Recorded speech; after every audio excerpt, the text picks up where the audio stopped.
Hello, Facebook. This is Stephen, and this is Repurposing. Now, at the moment, welcome to the show. I'm just going to start sharing out of the broadcast, and we are live. I can see that, so I'm going to share that. First of all, to the LVS. Well, share it on my timeline.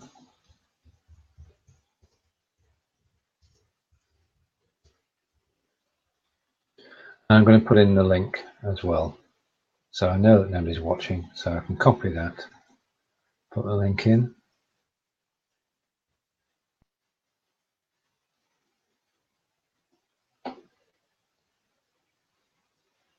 And I'm going to edit the post on here so that anybody watching from here can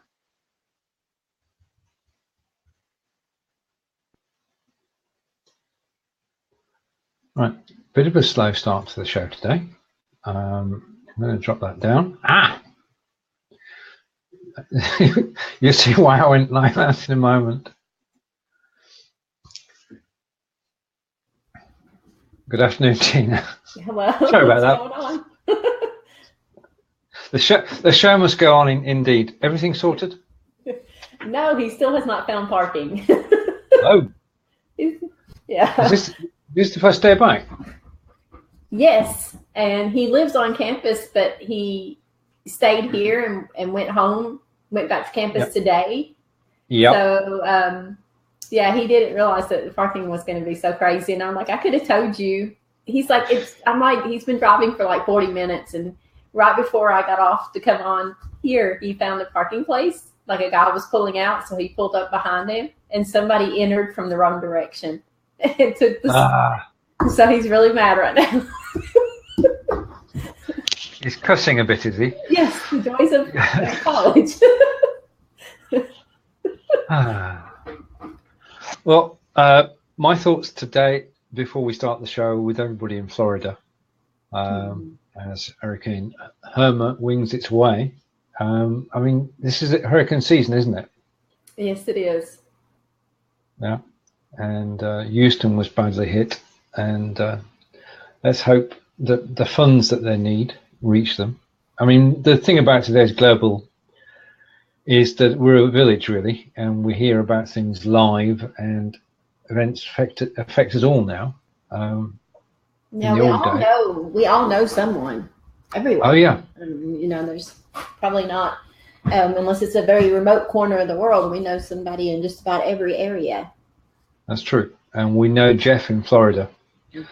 So, Mr. Adams and Laurie, stay safe, and we hope to see you on the other side of the hurricane, and that nothing happens to you or your families. Right, now, if you've noticed, we are winging it today because we've been away for 3 weeks, haven't we? And we've no script at all. If you want to join us on camera, links up above or down below, depending on where you are.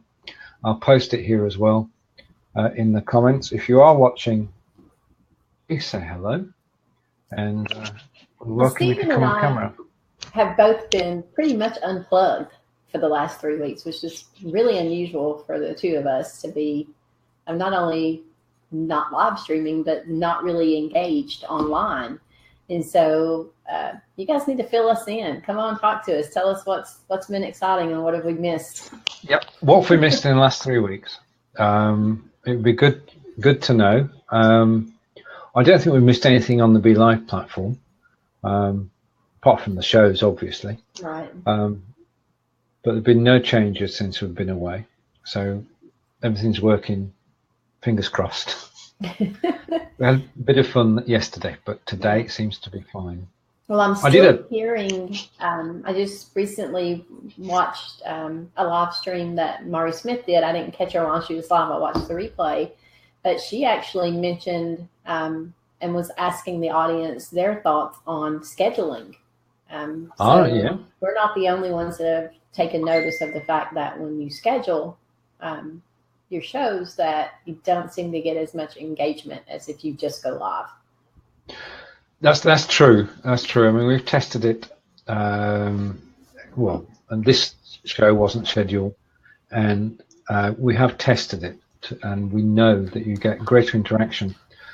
If you don't schedule it, you let people know in advance, but you don't schedule it and just go live.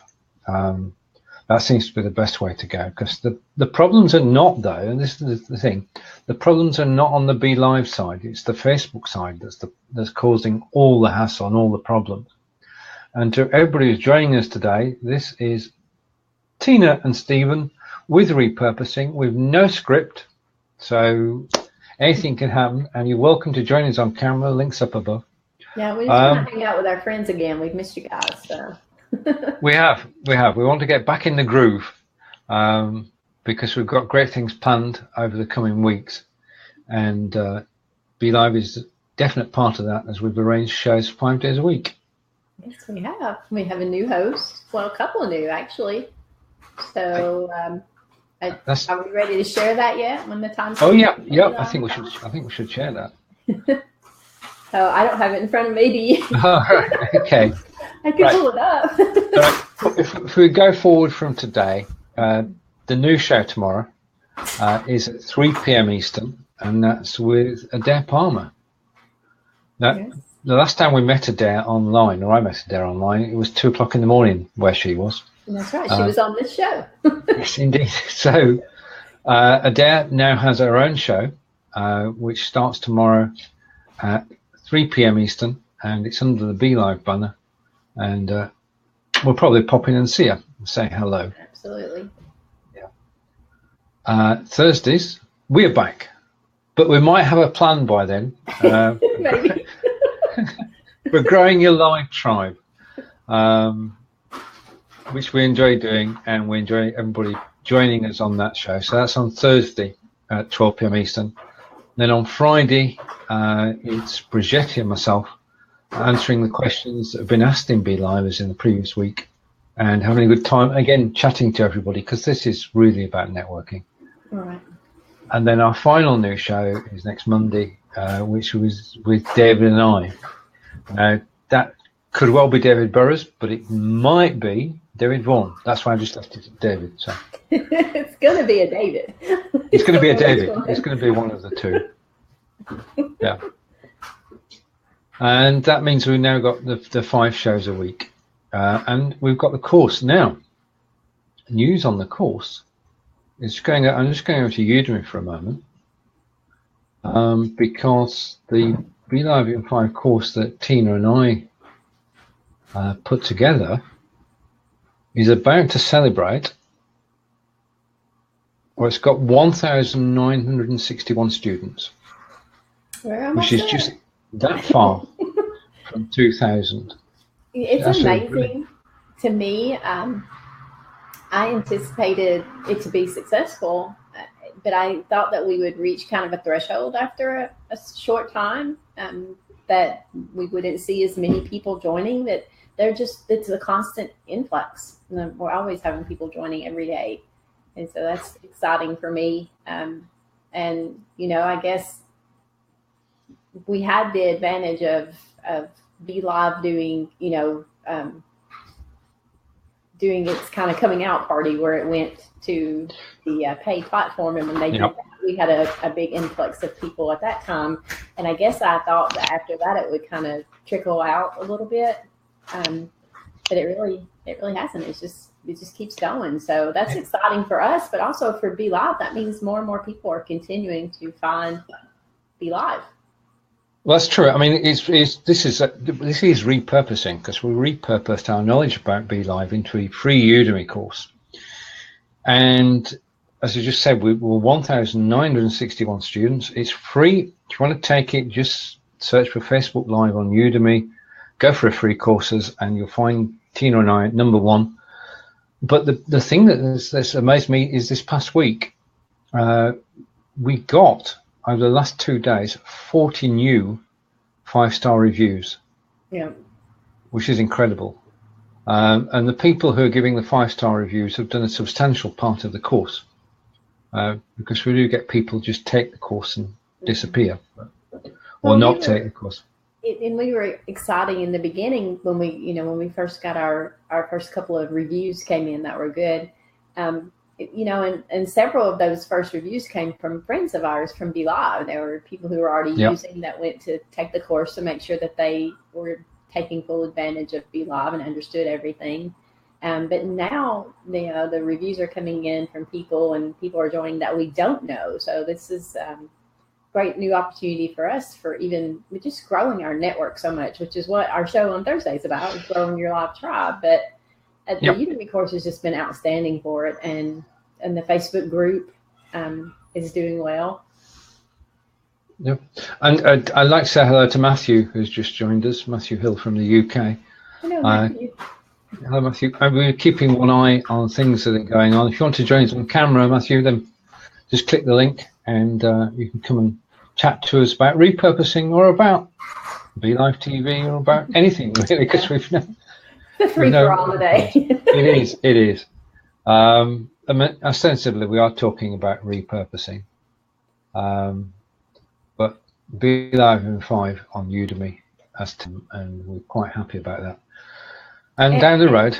And I don't know, because I can't see how many people are viewing right now, but I will venture a guess that we won't get as many viewers today as we normally do, because we've been on hiatus. And that's one of the things that's really important when you're doing a show, is to be consistent.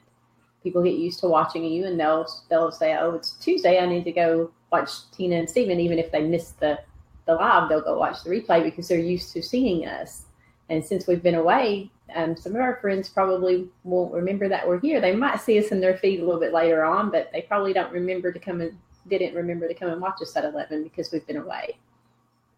Well, that's a good point. In actual fact, talking about our friends, I'm just posting into Be Livers. Forgot. Yeah, well, that's it. Get out of the habit of things too. So once you get into a routine, then everything grows. So when you first do a live, you're not going to have 500 people watching you live, and you're not going to have a huge amount of engagement. Everything gets momentum and grows. And if you do happen to take off, there's holidays. So even if you don't take off, other people take off. You can fully expect that your shows will have less viewership during the holidays, because people are out and about, and they're not sitting in front of their computers as much or online as much. So good morning, Carlos. So you can expect those things, and then you don't get as disappointed, I guess, when it happens. Yeah, I mean that's the thing, is you say if you take a break, as we have, then when you come back, you've got to get into your stride. You've got to remember how to do it, and you've got to rebuild the audience again. And if you're smart, when you have that 3-week hiatus, you'll actually think of a topic to talk about when you come back. We'll do for next week. I've got an idea for a guest for next week, which I'm working on. In fact, if she's listening now, Sarah Arrow runs the 30-day blogging challenge in the UK, and with Kevin, and they've been doing it for quite a long time, and they're pretty hot on repurposing. So I'm talking to Kevin at the moment. I'm hoping to persuade both of them to come live on air. Now, I'm talking for our Grow Your Live tribe. I've reached out to a group owner. She actually runs a group for digital nomads, which is quite large. There's a very large digital nomad community, and if you don't know what that is, it's people who do digital work. They work remotely and they travel, so they don't have necessarily.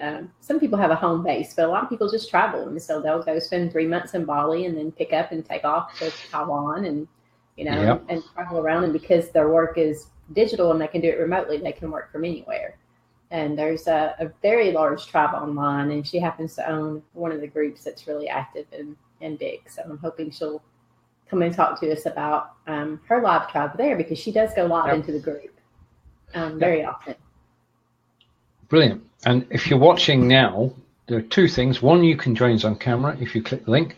And two, if you'd like to join us as a guest on repurposing or any of the shows that we're running, then just let us know and you're in. You're definitely in. So welcome to everybody who's watching us.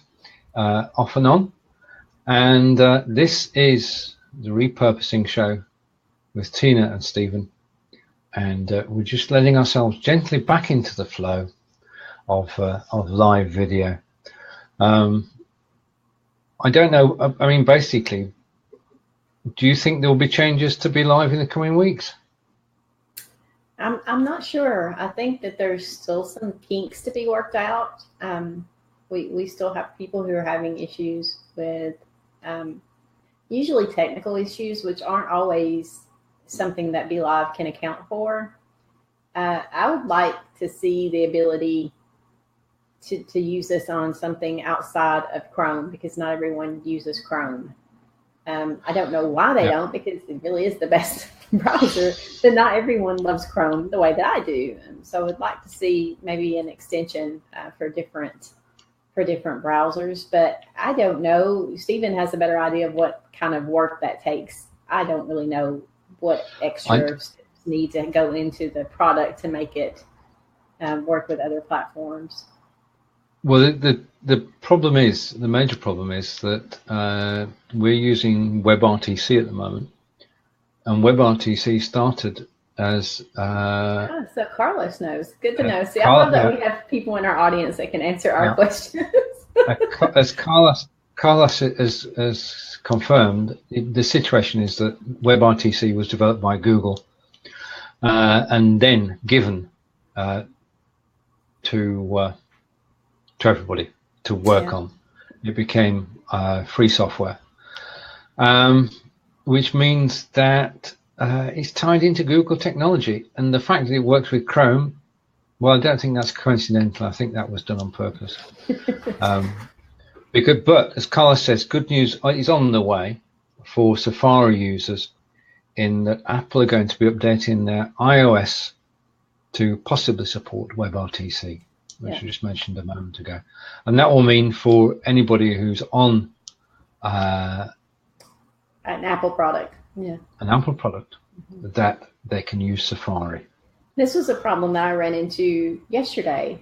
We do a show for, I do social media for funeral homes. So for those of you that don't know that, but we do a live show on Monday mornings called Your Life, Your Way. And our guest is an Apple user, and he couldn't figure out how to use, he downloaded the Google Chrome so that he could use it, but his stuff automatically opened, by default. And so every time he would try to open a link, it was automatically opening for that. And we finally got him to copy and paste the link in. But yeah, for Apple users, it's been a little bit slower getting Apple users on. We could connect with our mobile devices using Android before we could with iOS, and then now you can come on with an iPad or an iPhone. But there's technical issues and it's not necessarily Be Live, it's just that we don't understand the technology. When I say we, our users who are coming on that aren't necessarily tech savvy, sometimes it's hard to explain to them why it doesn't just work, that they have to do this or do that. And I actually had someone that didn't know how, I had to walk them through how to do the actual copy and paste because they hadn't done it on their mobile device, which is different than doing it on a computer. And so it's just getting through those tech hurdles. Not everyone's in the same place, technically speaking. And so we all work together and get them there. Oh, true. I mean, we do work as a team. And I just want to give a shout out to Carlos.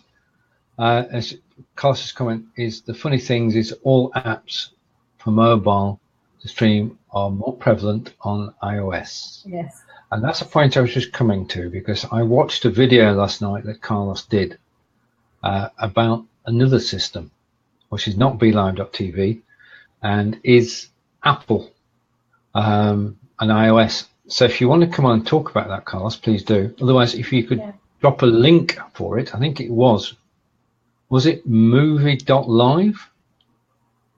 I'm going to be corrected in a minute by Carlos, but I think it's movi.live is a newcomer into the broadcasting stakes, but it only works with Apple products. Yeah. I think we'll see a lot of new people coming into this, building platforms for live streaming, because it's just taken off. Thank you for sharing, Carlos. The thing about Apple products, with the exception of the latest version of the Android phone, Yeah. the cameras are stellar. Oh yeah. On the Apple products. So if you're using an iPad or an iPhone, you usually have a really great picture, and that's not always true with Android products. Of course, the price cost is the difference there. I mean, the cost of an Apple product, you hope that you get a stellar camera because you're paying a whole lot more than if you're using an Android product. That's true. That's true. But I mean, there are always going to be Apple users, there will always be Windows users, and okay. And there's the link from Carlos. If you are interested in a new product for Apple, then please speak to Carlos. Go to that link, and you'll find out more about it. We always like to investigate new software, although Tina and I can't do this one because it is on Apple.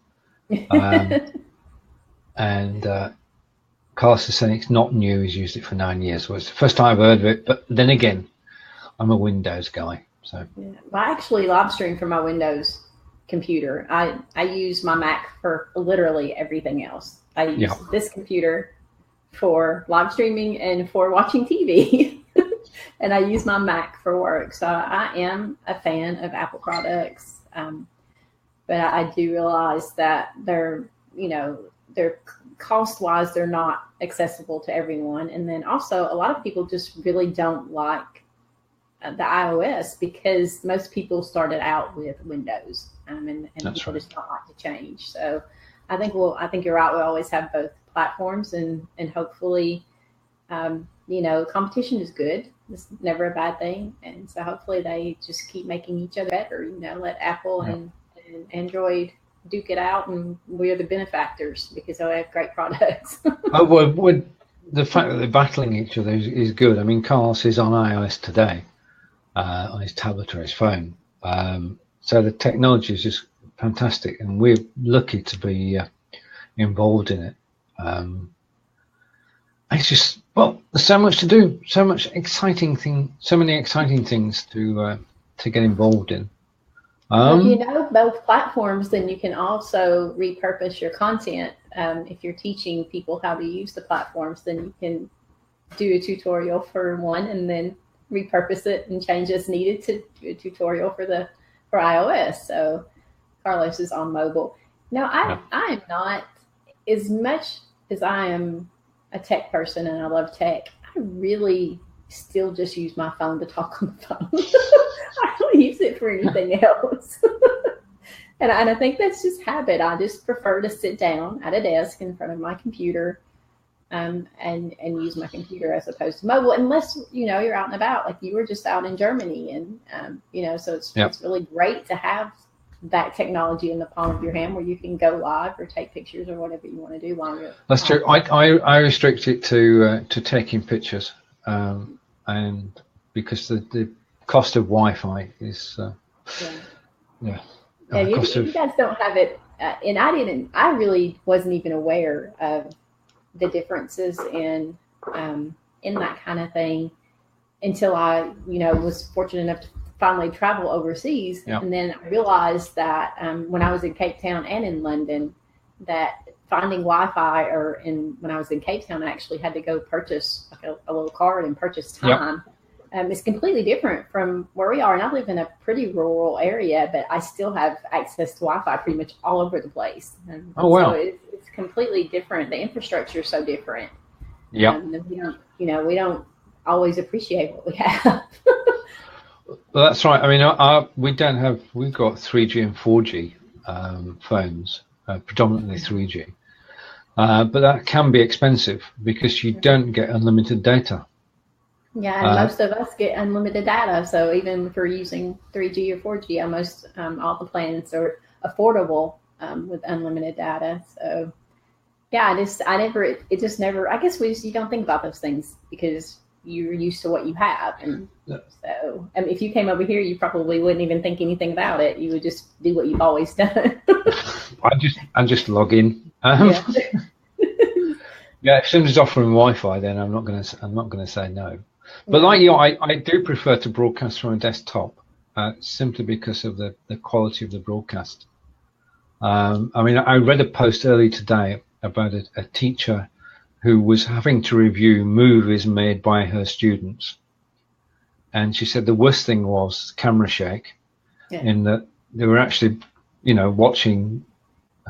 Obviously, the content was okay, but the actual shooting wasn't. And she was promoting one of the devices which keeps your camera steady. Yeah, and there are a lot of those out there that are affordable. I used to, when I say used to, people think I'm talking years ago, but I mean literally like 2 years ago, it would have been difficult to find an affordable stabilizer for your phone, and now they're just everywhere. So there's no reason for that. You should be able to to keep your camera steady now when you're live streaming from a mobile device.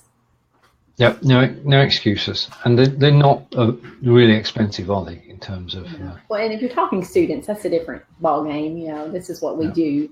It's part of what we do for work, and so we invest in it. But if you were a student in class, I don't know that you would invest even $25 in stabilizing the camera. So feel for it, because I can't watch those. They make me nauseous. So I can't watch stuff like that. I can't even play video games because it makes me sick. I know what you mean. I'm in Devisers in Wiltshire, and last weekend was Carnival weekend, in which there's a great parade of floats going through the town, and Angelica posted some pictures and videos of those, and that really brings the town to life. People come from all around to watch that, but at the same time, there's a fair. Sort of with rides, etc., and that was on the ground, on the green, and we stood watching for a ride for 5 minutes, and we were dizzy. We had to walk away. Never mind the people on the ride, we had to walk away. It's funny. I used to, those things used to be okay for me. And I used to actually love first person shooter games, but ever since I got Lyme disease, I have vertigo. I guess it's a form of vertigo. I can't get in a rocking chair or ride rides or watch video games, any of that kind of thing. It makes me really sick. So I understand. I couldn't have watched either. I would have been dizzy. I'm not much fun at the fair. Well, in our youth, perhaps. So there we have it. We've done fairs. We've done devisers. Right, it's just time for a moment to take a break and reiterate that there are shows now Monday through Friday from Be Live in 5, which Tina and I run. And Monday is myself and David, one of the Davids. Tuesday is myself and Tina with Repurposing. Wednesday is a new show with Adair at 3 p.m. Eastern. Which is Thursday, all about social media, right? Adair. It is all about social media, yeah. Yeah, and she's red hot on everything that she talks about. So I'll be tuning in 3 p.m. Eastern tomorrow. And then 5 p.m. Eastern, you'll see Tina and myself again. And we'll be talking about growing your live tribe. And on Friday, it's myself and Brigetti, and we'll be talking about everything that's happened in the Belivers group. I can see that Carlos is trying to join us, which would be good. And at the moment, Carlos, I've got a black screen. So if you want to refresh and come back, right, okay. That's the beauty of the lobby. We can actually see what the screen looks like. Gone are the days when we used to click somebody up just in case the picture came through. Yeah. There we are. And we say good afternoon to Carlos. Good afternoon, sir. How are you? Can you hear us? Okay, and I don't see you guys. You're on the air. All right, give me a second because it's not working. Okay. Let me refresh again. Yeah, sure. Okay. Absolutely beautiful picture. It was perfect. Better It doesn't quality matter than if you others. can't see or hear us. Oh dear. I did. All right. Okay.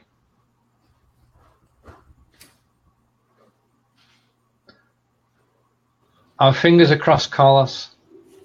Yes, I can see you and hear you. Okay. Brilliant. Okay. You were here Welcome. before. We could see and hear you. But you couldn't see us. I know. I saw that. I can see myself, but I couldn't see you guys. So Okay. that would have made for a good conversation. we've done all sorts of things over the months, but when we're all three on screen, we can see and hear each other. It's very, very helpful. Yeah, absolutely. So how are you guys? We're good. Just trying to get back into it. We've just taken a 3-week break, and so this is our first show back together, and we're just getting into our stride, really. Oh, that's cool. Yeah. How things so with you? I appreciate you letting me share on your LV17 page. It's been a very busy month for me. So while you guys have been off, I've been more on than I usually am. And what are you involved in? Tell us a little bit about what you're doing at the moment. Oh, well, I mean, there's so many things. I have a couple of businesses. One is a website called the Lounge Network, where I create my content, and I place it there. And lately I've been, normally what I do is I interview musicians and filmmakers and artists and illustrators and people who do books and that type of stuff. And I've been using my software to do that again for about 8 or 9 years, which is how long my website's been up. And so that's primarily what I've been doing. But in the process of doing that, live started to happen. And I just had my application just go live. So they added a live button, and there I was. Then, and because I have already been doing production, I have my software that allows me to do all sorts of crazy, beautiful things. And it makes the show a little bit more interesting. So it's the type of things that that Be Live is trying to mimic that I've been able to do for a long time. And it's great that stuff like Be Live exists. But there's limitations, such as, I've been watching you guys for months on my phone. Okay. And even though Be Live has an app, it's limited. I can't just join you guys. I have to go on the computer and be able to join you like I am now. Right. While and the application that I use is just recently released, which is the video I just showed you today on your page, the ability for a reporter to be on location. Yes. So someone can be on location.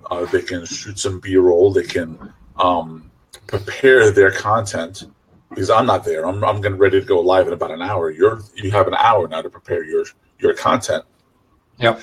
And I'm working with media companies. That's the second half of what I'm going to tell you. Normally a B-roll footage would be shot and then either shot through satellite or email or some other server, where then the news media company can then download it and then add it to their content. And but in live streaming, we don't have all that technology. But what they've done is circumvented it. And now with this new application that we just released, when you get that reporter in live, let's say going live from mobile phone is old school. It's not anymore. That's the key of what I'm about to say. That reporter now will join live. They'll be kind of like one of us in the camera. Yep. And if you full screen them, they'll be able to then play video from their phone, streamed through your platform, and present what they were doing live. So in other words, if I'm the reporter, I'm like, okay, well, I'm here in Las Vegas. Let me show you what I've been checking out today. And I'll then play the video. It'll just play through my phone to your streaming application. And you can do like lower thirds and graphics and all sorts of stuff. So I'm producing my portion of the show through your platform. Right. So that's really cool. Now that leads into the second company, which is Live Streaming Master. Missed the whole comment. I'm sorry. I'm not on Facebook. Hang on a minute. I'm just going to take David's comment because he's here to poke a stick and to cheer us up as well. Going live from your mobile phone is old school. I now want to go live from my Apple Watch. Okay, yeah, I didn't see the whole comment. I want to go live on my Apple Watch controlled drone. Yeah. Well, you're going to have to talk to Apple about that. Most of the applications that first of all, Apple made the platform. It's the device. This for the iPhone are not made by Apple. So the fact that they gave the power that they're able to take advantage of is phenomenal. Yeah. But now with Live Streaming Master, I deal with media companies and Fortune 500 companies on trying to get them to do live streaming so that we can take this whole bubble of live streaming that we're in and make it mainstream. So if large companies are participating with smaller companies, there can be a methodology of, I can then talk to them and say, you know what, there's a ton of live streamers that you can support with your brand, Coca-Cola, or, you know, whatever large company you are, Home Depot. It's terrible. And so if I'm already working with Coca-Cola, let's say as an example, I'm not, to be clear, and we can convince them to live stream, create some type of content and make it consistent, we can then also go to them and say, hey, look, you see it's working. Yep. Let's get you to support some other content creators that might line up with. I'm gonna hurt David. So that's the strategy. And so one of the content. Yeah, I know he's not even on camera and he's doing it. What's cool is I'm working right now with a newspaper and we're converting that newspaper to live. Oh wow! And then we're trying to figure out how to make that.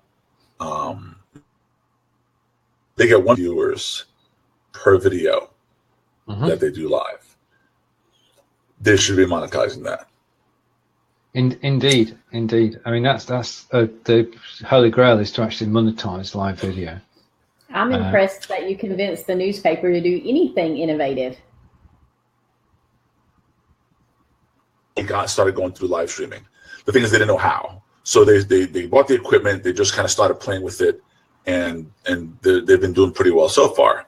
But they have a lot of glitches. They have a lot of issues, as most technologies do. And so I am now training them on how to correctly present their content and create a workflow that works. Plus, they have reporters all over the world that chime in, and they're using really antiquated technologies to make that work. Yeah, I used to be a journalist, and so I've worked with a couple of different newspapers and large conglomerates even, in the small market, though, because I live in a small town. And I was trying in 2011, 2012 to get them on board with live streaming and with digital strategies, and they're so stuck in their legacy mode that's why they're dying, because they just refuse to change and to evolve. So I'm happy to hear that you've got some people in the industry moving forward, and I think that they're reluctantly now starting to move forward after, unfortunately, so many of them have just shut down or downsized. Well, that's the point. So the company that I'm working with is an extremely large company. They own television channels, newspapers, radio stations, and I am now, let's say, a vendor to their large company, but each company acts independently. So I have to kind of tackle each one individually. The key factor is making sure that they know that I know what I know, and which is more than what they know, right? So once that point gets across, then all the companies will start looking at methods of survival. I have to prove using this one particular one, and I'm working with at least 2 or 3 of them right now. One does sports, one does news, and I'm working with both of them. They all have different ideas of what they want to do. The point is to get the technology up and running and working.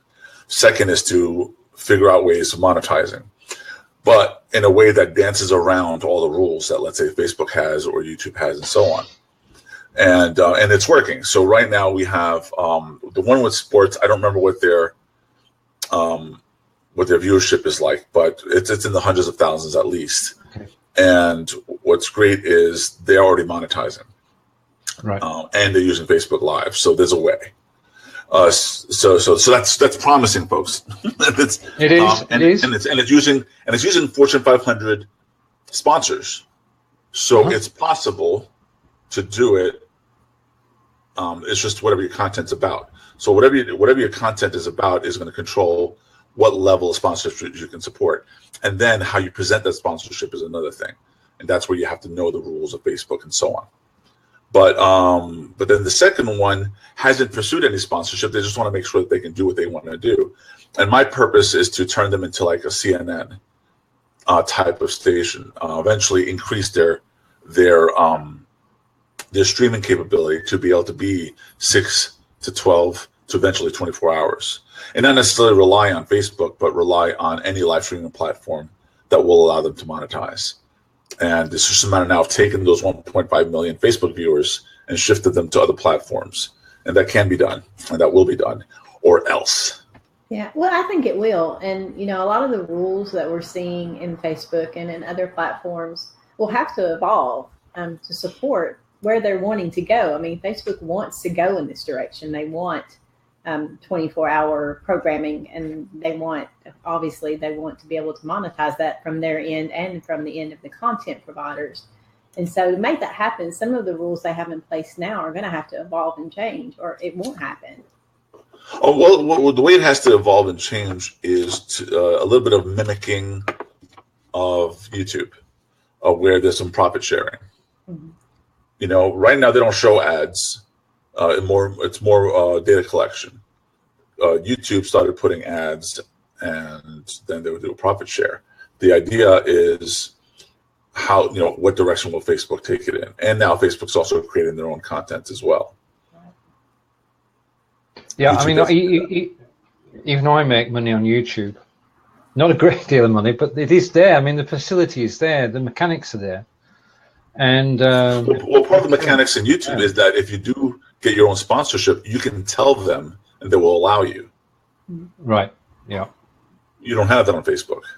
Right. No.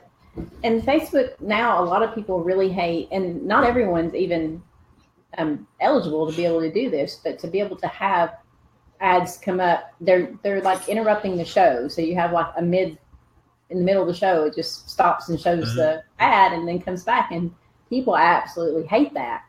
There's a thing in Facebook that you can join to make that happen, but you have to really have a huge following. Right, you have to have, I think, 300 live viewers simultaneously to be able to be eligible to do that, the advertising that way.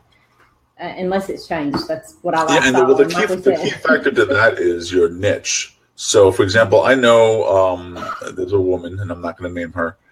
She has 3,000 live viewers almost every time she goes live. The newspaper, within the first 5 seconds or less, has 2,000 viewers live. And then the sports one, well, they bought their audience from Facebook. So they paid to have 1 million viewers, or at least a million people be notified who are heavy-duty sports fans, so that they can go to the advertiser and say, well, we have at least 1 million notifications every time we go live. But so there's ways to do it. If you're not a media conglomerate, you're not a celebrity, and you don't have the money to pay for those viewers, then being a niche really is the best way to grow it, because you can't appeal to everyone. It's much better to have a niche, and we were talking a little bit earlier about the group that I'm a member of for digital nomads. That is a niche. There's not everyone's interested in being a traveling gypsy that works on their computer. So it's a pretty narrow niche, but it's still a really large tribe. And she gets, I don't know how many she gets, but she has a pretty large audience. She would certainly be able to qualify for the advertising that's offered that we were just talking about. But aside from having money or clout, then niche is the way to go if you're looking to grow an audience. And that is the key, is growing your audience. I mean, there was a post yesterday in the Believers group, which is the Believe.tv official group, and new user to BeLive.tv came in and said, I had a show yesterday, fantastic, and I had thousands of viewers watching. And he did. But he was asked how he did that. He's not answered yet, waiting for the reply. But doing a bit of research, he actually has a few 100,000 contacts which are behind him before he even presses the button to go live. Yeah? So your tribe and your viewers come from outside live video and join you on the live video itself. So it's a two-step process: build the following and then go live. I mean, in my case, I just interview celebrities. Yeah. Well, they've got following. Absolutely. And the funny thing is, with those videos, we never promoted any of them. So, right. So that was great. But it was a lot of fun, though. Now, I mean, if you can, when we talked earlier, if anybody was listening about not scheduling your shows, I think we have to clarify when we say don't schedule your show. We're not saying don't have a scheduled show. We do this show every Tuesday at 11 o'clock Central Time. And we promote it. So we're not saying don't schedule and promote your show. What we're saying is don't use the Be Live platform to schedule the scheduler on it, because it seems like for whatever reason Facebook doesn't really like that, and everybody doesn't get notified as well as if you don't schedule it.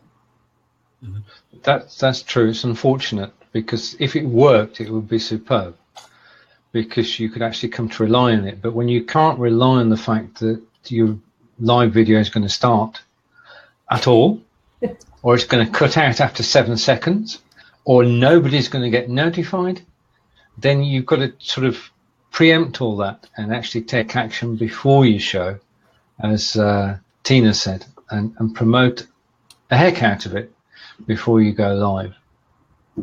Or you can just be David Vaughn and everyone will show up when you go live because they appreciate your snarky sarcasm. So, is David being sarcastic? I thought David is always being sarcastic. Are you kidding? That's all we love. It's just be David on the sarcasm show. Don't let people know you schedule your shows. No, you've got to be on a regular time to actually build a following and an audience if you're starting. I own Southern. Yeah, I'm terrible with that. We should get that show going with David. Go for it. Go for it. Yeah, where do you see live video going, Carlos? Where's it headed? All right. Well, I mean, a lot of different steps have to be taken outside of Facebook and YouTube, that type of thing. In terms of content creation, it has to be a little bit more fun, a lot more entertainment based, or the information has to be structured in a certain manner so that we always talk about. I see a lot of, but it has to be formulated in a way where people either can treat it as a class or they treat it as something they can sit back and just laugh and enjoy. Yeah. So for me, so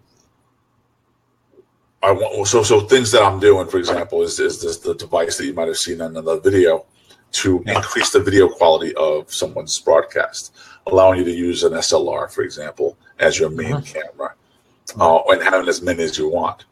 2, stepping out of our comfort zone, meaning, being home or an office, and be able to live stream in locations that are like, whoa, that's cool, to really bring in and draw in that audience and make it consistent. Being creative with the live streams. Once that happens, then we break out of our live streaming bubble, which is meaning our live streaming community where we all watch each other and support each other and high five each other, because that's what we do, and it's the beginning. But we want to then be able to reach the people who are like, I hear about this live streaming. Usually people see people, with their phones and that type of thing, and they live stream from the park and break it into like, honey, did you see this? Did you know that, you can get cancer by eating French fries, or whatever the content's about? And really have that kind of information that people will come back in and share it because it's like, whoa, I had no clue that was happening. That type of thing. And once it reaches the masses, then all hell breaks loose because, we're going to look at net neutrality. We're going to look at organizing all this content. So that's part of the things that I'm doing now is creating platforms where I can say, hey, let me get 30 of these great live streamers, 40 of these podcasters, and 50 of these YouTubers, and make an actual web page that will allow all that content to be mainstreamed. Right. Leaving YouTube, leaving Facebook, leaving all that stuff, and still be able to sit back and enjoy on your television. So and we now compete with networks. That's like creating a best of. So you take the best of the YouTubers that you know, the best of the Facebookers, the best of the bloggers, the best of the podcasters, put them all in one place. Something like that, yeah. Something where you can sit back and enjoy a lot of content and just change the channel to the things that you enjoy. One of the shows I want to do that I've been doing has been a music video show. Mm-hmm. Yep. That's totally a different thing that a lot of people are just not doing. And there's reasons, you can't just stream anything you want. You have to have rights. So it's a learning process. Yeah, we did Hive Notes, which was we live streamed live music, so people would come into our little studio and set up and play. First thing that we ran into was with issues with sound because we were not in a studio. Obviously, I'm not a true studio for music, but we worked around that, and you just got the live feel, which was fun. So that's what we were going for. Just like if you were going to the bar and watching someone play live, you don't expect the acoustics to be perfect. And so we did that, and it did really, really well. We were using DSLRs and shooting from different angles and stuff, and so we were using other software other than BeLive to do all of this and streaming on to Facebook and to YouTube. And remarkably, even though some of our bands played, did covers, we never had anything taken down. Never had anything live. Mm-hmm. Well, I don't know if you've ever seen any of my interviews. I show, I'll interview an actor and I'll show clips of their movies. Mm-hmm. Now, on occasion, there's a possibility of taking down. If I put it on YouTube, I get people, taking down the video and complaining from the networks. And then I say, well, look who I'm interviewing. Duh. Yeah. and then they're like, oh, I'll put it back up. And then there's methods. Good, I'm sorry. Oh, I'm sorry. I said the only thing we ever had taken down that we couldn't get back up was a live stream of our Christmas parade. One of the floats was playing the Chipmunks Christmas music. And we just pulled it down and we couldn't get it back up. That's the only thing. Yeah, the Chipmunks, come on. That's right. I wasn't sure who to contact about that. I think I like what you're doing in terms of trying to organize the content, because for me, that's the biggest headache. I can't find things that I want to watch, and I miss a lot of great things while they're live, which I would like to be engaged in while they're live. And I'll catch them on replay because I can't find them. There's no way to search or to find anything. And then you blame the algorithms on that. Yeah. But I think, you're talking about pulling it off and making it where you can watch it on your television and you can click through the channels. I think that people are moving away from that. I don't think people watch a lot of TV anymore. I mean, I see people that have a 4K television right here, and they literally are watching this in front of it. All right. So to kind of aim that.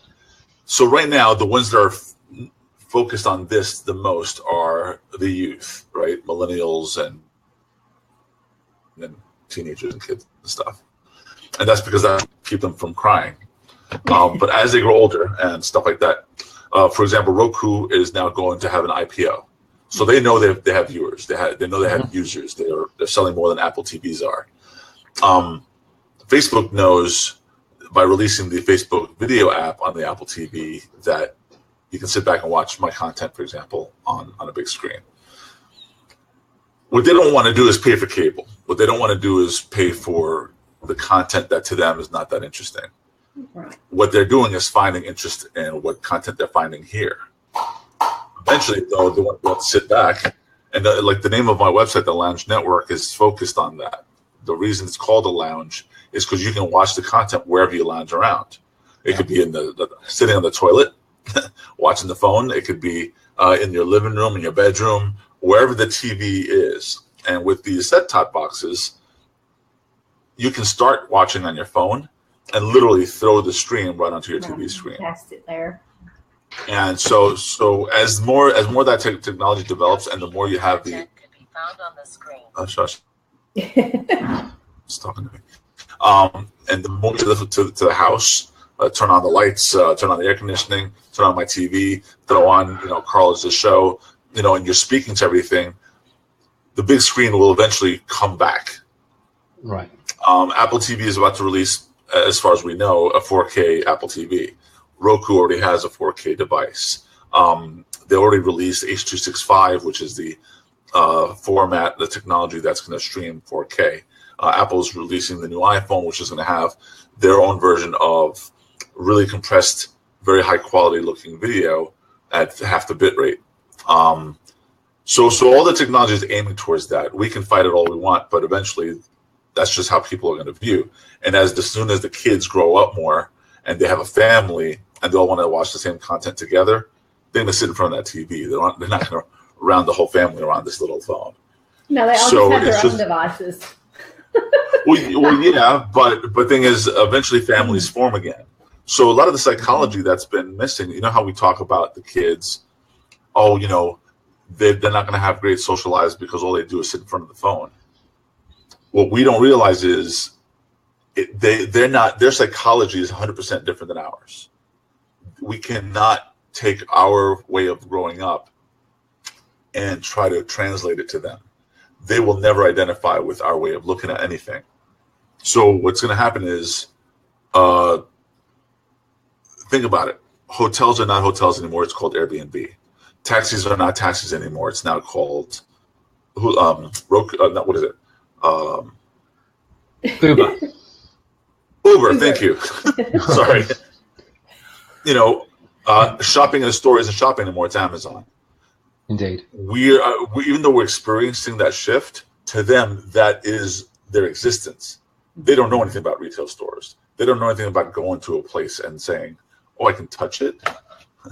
Oh, I don't know if I wanted to buy this or not." Their mental psychology is completely different. Their version of socializing is Snapchat or some other chat client. If we take away the phone to try and make them socialize in person, hormones are going to kick in. Well, who are they going to socialize with? Well, that is their socializing. All of their socializing. peers are here. That's what I'm saying, though. If you take this away because you want them to socialize, there's going to be no one for them to socialize with because this is where they are. Yeah, here's the incredible thing. Their socializing is more intense than our socializing has ever been. Because they socialize almost 24 hours a day. We call our friend maybe once a week. I do. Yeah. You know what I'm saying? So to them, their connection to their friends is stronger than our connection to our friends ever have been. But we don't know that. We think of it as, you're not being personal. Meanwhile, they share everything on these platforms. Now, what they don't know is that all that information is being collected and will be used against them at one day, and they don't realize that. But that's just, and all that mental shift is part of what live streaming is going to participate in, and we have to then match that mentality. I'm done. Yeah. And that was kind of my question about the going back to the big screen. Do you really think that the younger generation will come back to watching national television? Because I'm not so sure that they will. I think that would be great if they do. But even people, and even we have a 4K big screen TV. I don't ever watch it, ever. I watch everything right here. We're in between this change. Yeah. We're in between this change. So large screens will have multiple purposes. So it'll be interesting to watch. I love the psychology behind it and watching how things evolve. And I don't know. I will never watch a movie on this thing. I hate that. But I have friends who read on the phone, friends my age and younger kids, because I have 5 kids. So I have like the whole marketing gambit lives in my house. Okay. So I get to see how everyone uses products. And it's interesting because the younger kids always use the computers or the tablets or the phone. And then I've got a 22-year-old and a 27-year-old. The 22-year-old uses a phone to talk on the phone. He doesn't text. He doesn't watch anything on there. He uses a television or his computer.